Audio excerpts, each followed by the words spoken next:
here our POS package for restaurant. Meron tayong complete set of computer, and of course we have also for touchscreen monitor para mas madali, and we have the cash drawer, the heavy duty cash drawer, and the POS printer. Pag once nag-order tayo, just click the category and click the menu and select the table and then occupy.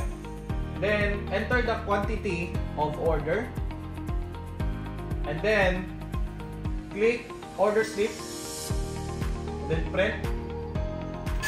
Automatic magpe-print yung order slip na in-order ng customer. After that, ito yung order slip niya.